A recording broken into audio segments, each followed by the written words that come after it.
Hi YouTube, this is your buddy Ryan. How's it going tonight?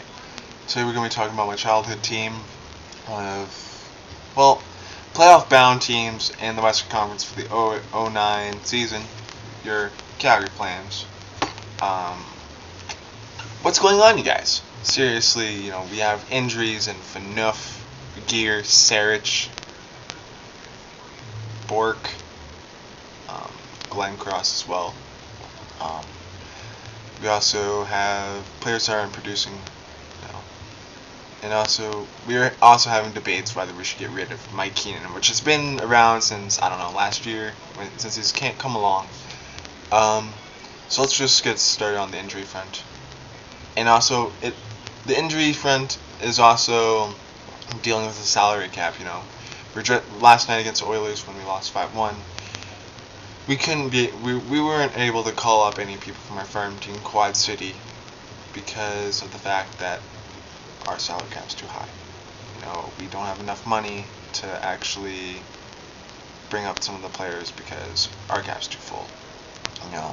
We have some pretty decent guys in our farm system, and I think because the Flames have so much depth that they can actually maybe get to this third round at least.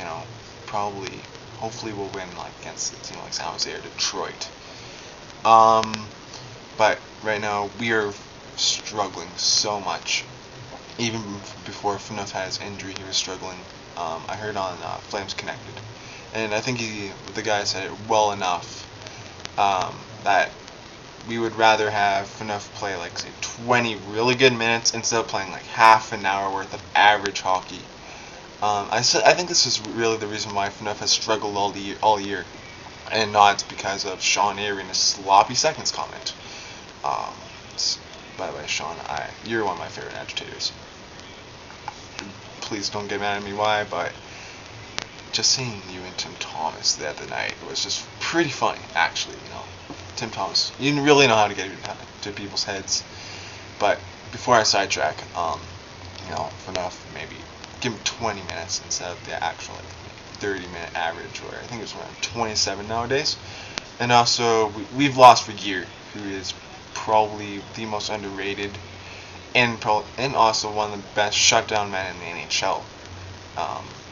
And we also lost Bork from a while ago, and we were okay. We were mediocre when we lost him.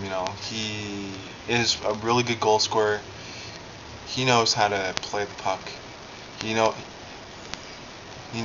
can do it all pretty much. Maybe not at all, but he's a really good player, and hopefully during the playoffs we'll have him back and he can be scoring a few more goals. Also a problem with the salary cap. Rhett Warner, he's back. He's been practicing for a while, but also because of the salary cap, we can't send him back down to Quad City where he can actually get some play because he's been gone for a year. And Warner, he's an okay defenseman. He's a good guy. He knows how to handle the dressing room. But really, we're kind of in a crisis right now. We're in a dogfight with Vancouver for third in the Western Conference. Hopefully, Colorado wins in regulation today against them, and we can somehow be with 15, 16 men. Pull off a victory against Edmonton tonight. Really. And also another debate is Jokinen Lombardi. Seriously, the reason why I'm wearing this Phoenix Coyotes hat, I'm not really a fan of them, but I was just down there a few months ago, and without Lombardi, and Phoenix didn't really look that good.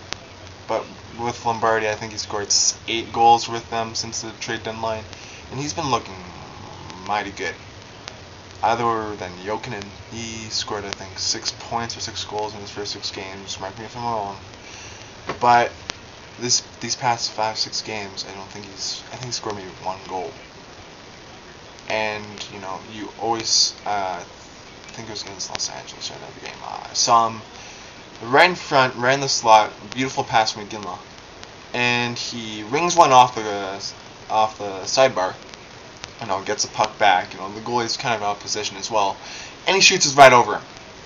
Like Jokinen, you're gripping your stick way too tight. Stop concentrating so much on the shot because you do have that natural ability to actually score those goals. Like Ginla, who has a really quick shot, but really, like with Jokinen, he's also part of the salary cap crunch. Really, Camilleri, you're probably gonna be gone at the end of the season. You were really good for us, really. Um, Odds are he'll probably go to Toronto or Vancouver. In Vancouver, where his GM used to be his former agent. So watch for him to being a Canuck next season. So really, we're one game away from the playoffs, and really, we're going to be either playing the Chicago Blackhawks, with Patrick Kane, Jonathan Toews, Chris Hewitt, Abby Boulin, and some really young but very developing talent, and I think they're going to be a really good team, like Stanley Cup bound in 2 to 3 years.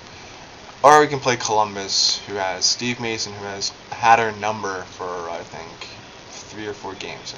He's shut us out once or twice already.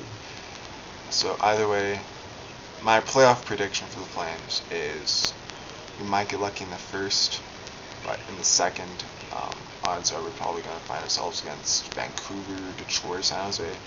We're going to probably lose in 5 games. So before I log off, I'm just going to say congratulations to the Calgary Hitmen for beating Lethbridge in 4 games. Really, you should show Calgary, the Flames, how to play hockey because you guys are totally owning it up right now. 4-0 sweep against Edmonton, 4-0 sweep against Lethbridge, and playing Brandon Wheat Kings in the next round. It's a magical series, Brandon is kind of close to my hometown, Winnipeg, and it should be a very good series. And also, congratulations, Edmonton, for not making the playoffs again this year. Good luck in the draft, you bitches. So, peace, have a good night, and feel free to comment, if you think my vlogging is bad, tell me some improvements. If you want to debate, with Lombardi or reverse Jokinen, go ahead. I don't really care with anything bad about me. But it was good talking to you guys. Have a good night. Go Flames, go.